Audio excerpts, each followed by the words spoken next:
Hello everyone, this is 13 Hour Time 62 with a post-production behind the scenes. I just thought I'd show this to you now after seeing the Brickfilm, and just to give you some overhead about what I thought about for making this. So, you've probably heard me talk about it before with how I'm trying to get more into the Brickfilms, understand terms, and be more familiar with, stop and go, movements and frames per second and all that vocab. So, let's get straight into things. First of all, he was not here the entire time. He was actually on the side, recording over here. So I do like the little camera 13. Just happened to find the numbers, And I was like, oh, that's just like my channel. So, stick it on there. He's got the sound, recording. As you've seen, this is behind the scenes based on a scene from Hey Arnold, in which, Lorenzo is very new to the town. He doesn't understand a lot of things. One of these things being a brain freeze, because they're all enjoying ice cream, and Harold ate it too quick, had a brain freeze, and ran off screen. Everyone laughs, but he doesn't understand it's kind of like, American humor to, laugh at someone else's misfortune, or maybe just with, just this reaction to the, brain freeze. So here's a look around. You can see what I did first. Tried to make all the characters. I tried to make Harold with 2 facial expressions, as he's the only one who really needs them in the scene. I tried to make the characters authentic to the show, in their clothes, but I didn't want to change any actual details on them. So like for Sid, I couldn't change his jacket to be black or anything. I don't want to paint over Legos. You can see Arnold doesn't have any facial expressions because his head is a block. That's because he has a football head, as it's called, and I tried to make something that was more like that instead of a regular head. So this is the best I came up with, and it has a little blue hat. So that works well. You can also notice not everyone is having the same popsicle. This is actually a screwdriver, sometimes used as a pencil or a pen.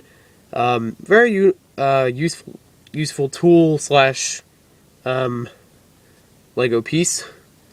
You also notice Gerald has an ice cream cone. In the original, everybody has the same popsicle stick. They're all actually purple, but I didn't have all popsicle sticks, so I only had this one, and I just switched that around between characters. In the meantime, I use these for all of them. I thought it would look pretty much the same. So let's get on. We have the scenery. I'll move some of the characters out of the way. You can take a look at that. Take them all out. You can take a look around. I have this bolted to a couple base plates, so that, and actually the camera's bolted too onto the base plate, as you can see. So that way, when I set the iPod camera on here and I set up the scene, it'll all be pretty much stable. I think the camera moves a little bit just because there's a little bit of room in here it could move, which is fine. So that way I can take it in and out, edit as I go. You can see this is made with a, I think it's 16 by 32 base plate. I have one section that's already covered in gray. This is for the road. It does not have to co-align with this road. It's not supposed to. This was the sidewalk. All this area, just like in the show. It's kind of beige. The street lamp, I don't have one in gray for right now. I just picked this one because it was the closest to me. There are a couple garbage cans, and there's the stoop to the border house that Arnold lives in. I tried to make the door. We'll get into that a little bit soon. It's actually pretty clever setting up this whole door frame, as it's different from the rest of the scene. This section I didn't really care too much for because it wasn't going to be in the entire shot, or it didn't really matter much to me as far as details. So what I actually did with it, you can see I'll pull it out, is actually made up of large brick base plates, just snapped together, put some windows on. So here's an overhead view of the entire scene. We're going to get to the back just pretty soon. Let me just take off these parts, they're holding it to the base plate.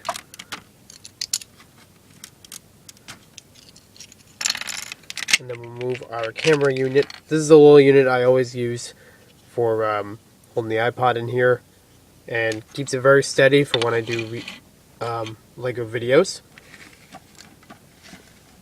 I'll just turn this around. You can see the back. All the secrets are revealed. I think this is perfectly okay because it's my work. I can show off however much secrets as I want to.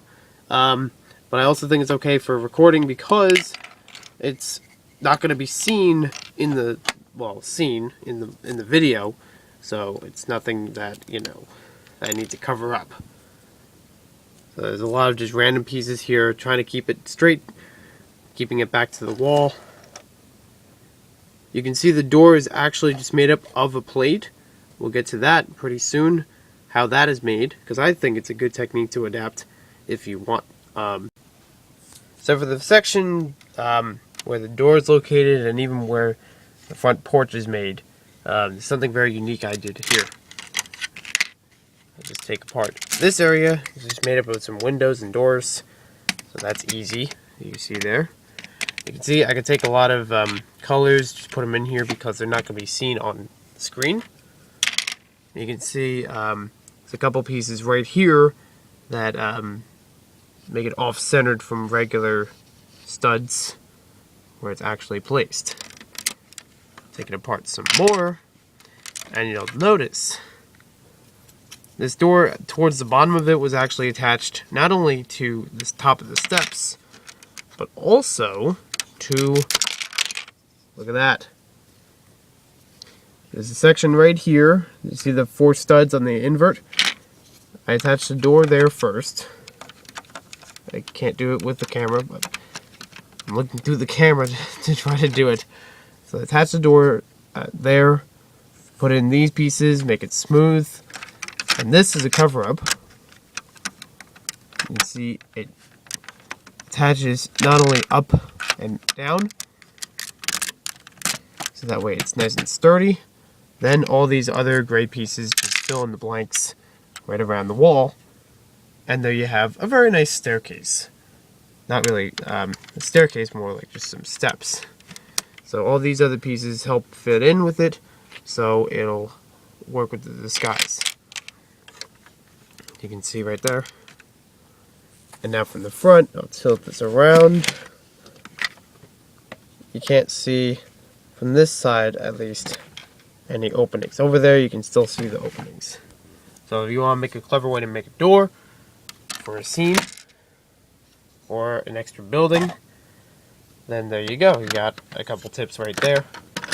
Hope you enjoyed this. It's all falling apart now. Hopefully I won't need it for any scenes right away. I'll repair it sometime later if I need to. Thanks for watching this behind the scenes, and we'll see you later.